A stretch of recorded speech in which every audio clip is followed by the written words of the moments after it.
Still traumatized by Game of Thrones' Red Wedding? Look away now to avoid the spoilers, because House of the Dragon now has a deadly wedding of its own. Though George R.R. Martin wrote The Red Wedding decades before it aired on HBO, longtime fans and newcomers alike were shocked when, during the third season of Game of Thrones, a gruesome slaughter took place at what was supposed to be a joyful occasion. From that moment on, the Red Wedding became one of the most infamous scenes, not just on Game of Thrones, but in television history. Now, the prequel and spin-off to Game of Thrones, which focuses on the Targaryen family and its civil war for the Iron Throne, has a bloody wedding of its own, after King Viserys aligns the House of Targaryen with the esteemed House Velaryon by betrothing his daughter and named heir Rhaenyra to Laenor Velaryon. Everyone seems pleased enough, so Viserys throws an entirely over-the-top wedding to celebrate the union. In true Westerosi fashion, though, this wedding doesn't exactly go as planned. During the pilot of Game of Thrones, Targaryen descendant Daenerys Targaryen is told, "A Dothraki wedding without at least 3 deaths is considered a dull affair." Apparently, her ancestors adopted some Dothraki customs themselves, or at least their guests did. After being confronted by Laenor's secret lover, Sir Joffrey Lonmouth, Rhaenyra's own secret lover, Sir Criston Cole, savagely beats the other knight to death,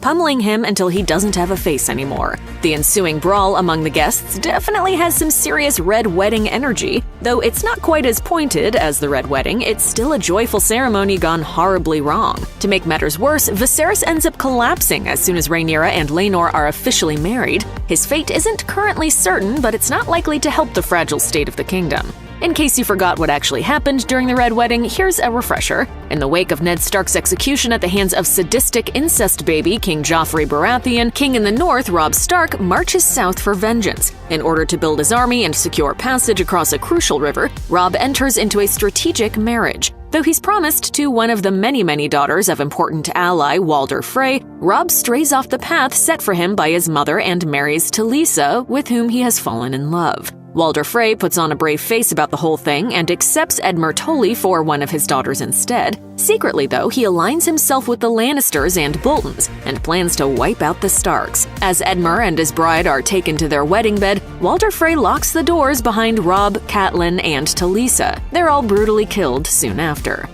The Lannisters send their regards.